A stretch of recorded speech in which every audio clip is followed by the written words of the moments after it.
नमस्कार साथियों, Pawar technical YouTube channel में आपका स्वागत है।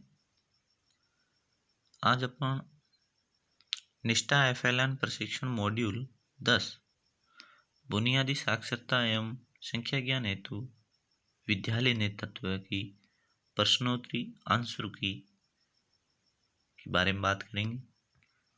आज मैंने तीनों स्टेप के क्वेश्चनों को एक ही जगह पीडीएफ बनाई है। इसमें से 40 क्वेश्चन है।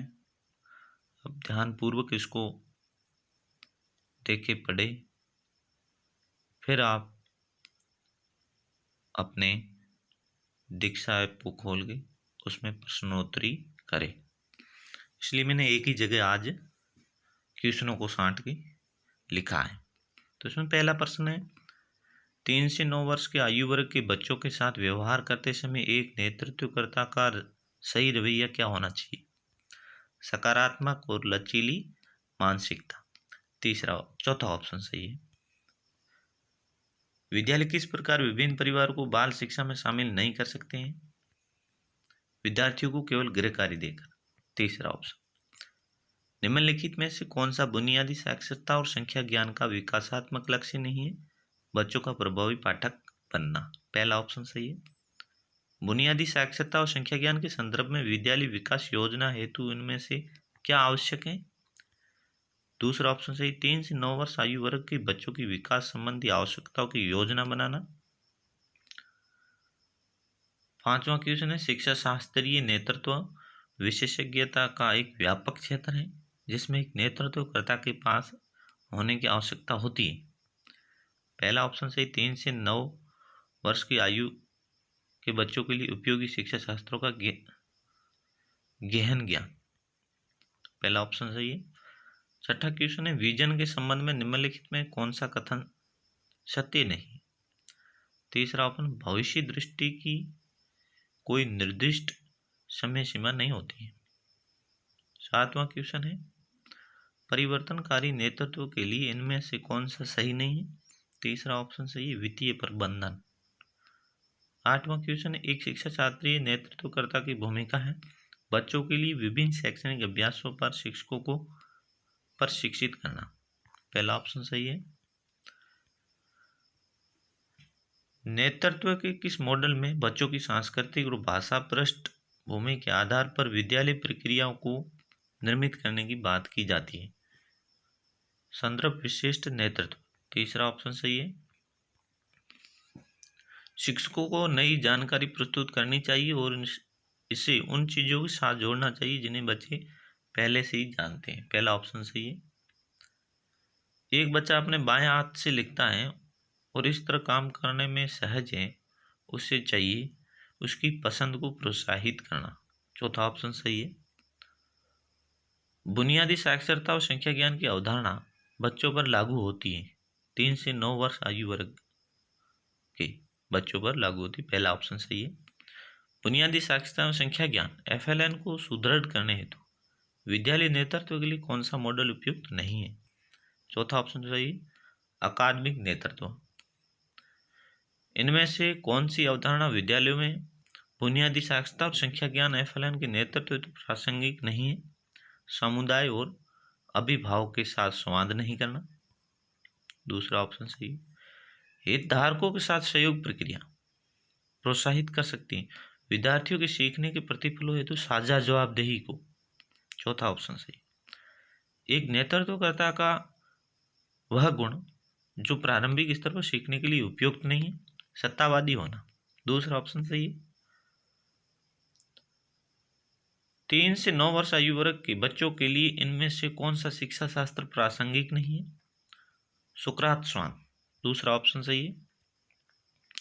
अगला क्वेश्चन है, एक नेतृत्वकर्ता 3 से 6 वर्ष के आयु वर्ग के बच्चों को के माध्यम से संलग्न कर सकता है खेल आधारित शिक्षा शास्त्र।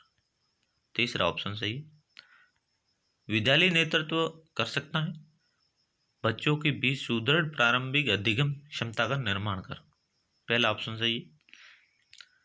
इनमें से कौन विद्यालय परिवार समुदाय के बीच एक प्रकार की भागीदारी नहीं, सहभागिता करना। तीसरा ऑप्शन, इनमें से कौन शिक्षा शास्त्रीय नेतृत्व के ढांचे का हिस्सा नहीं है? दूसरा ऑप्शन है विज्ञान प्रयोगशालाओं में प्रयोगों का नेतृत्व करना।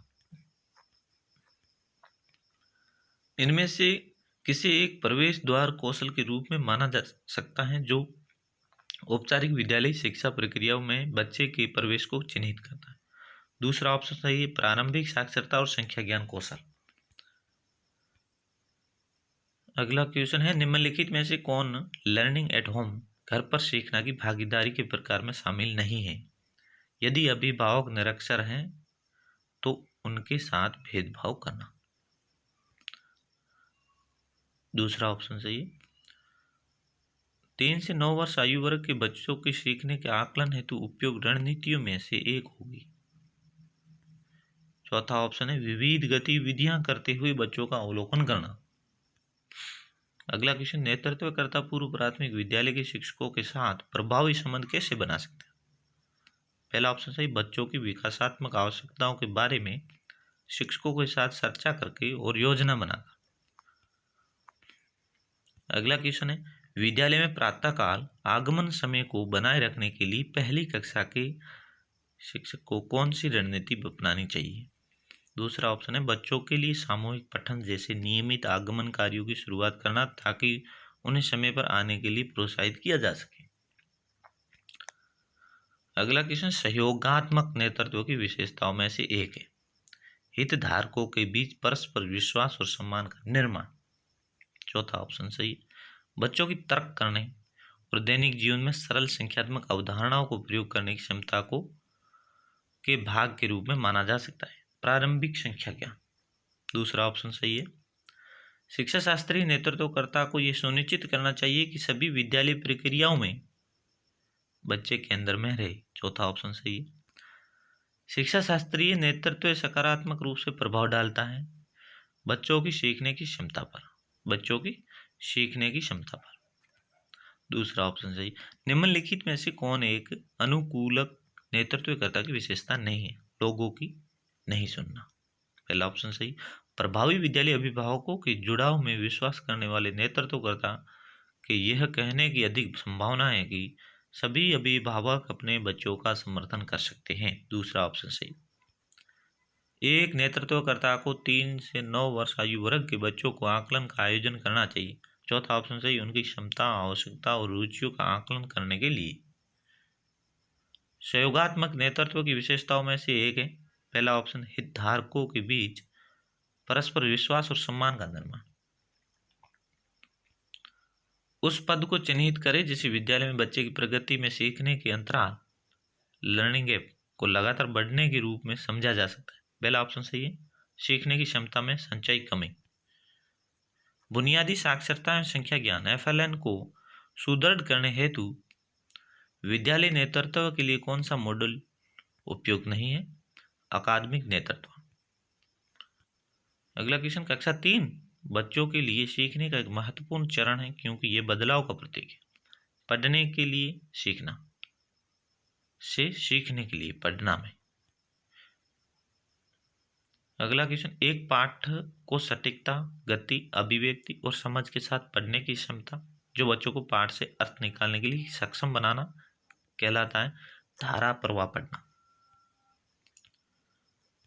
अगला क्वेश्चन है संचार की भागीदारी के प्रकार में शामिल है। तीसरा ऑप्शन सही अभिभावक के साथ बच्चों के पोर्टफोलियो पर नियमित रूप से चर्चा करना। और लास्ट क्वेश्चन है 40 नंबर बुनियादी साक्षरता संख्या ज्ञान के संदर्भ में वयस्क और बच्चे के बीच क्या संबंध होना चाहिए? भय मुक्त और आनंदपूर्ण। पहला ऑप्शन सही। ये 40 क्वेश्चन आपके दीक्षा ऐप की तीनों ही चरणों के क्वेश्चन है और उनमें से छांट के ये PDF बनाई गई है आपकी सुविधा के लिए। और ये 40 क्वेश्चन आप एक पेज पे लिख लें या फिर याद कर लें, फिर ट्रेनिंग में प्रश्नोत्तरी करें और आपका स्कोर 20 में से 20 होगा। नमस्कार।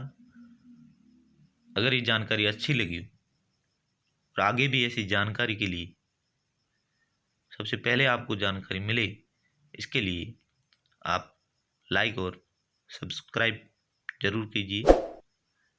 धन्यवाद।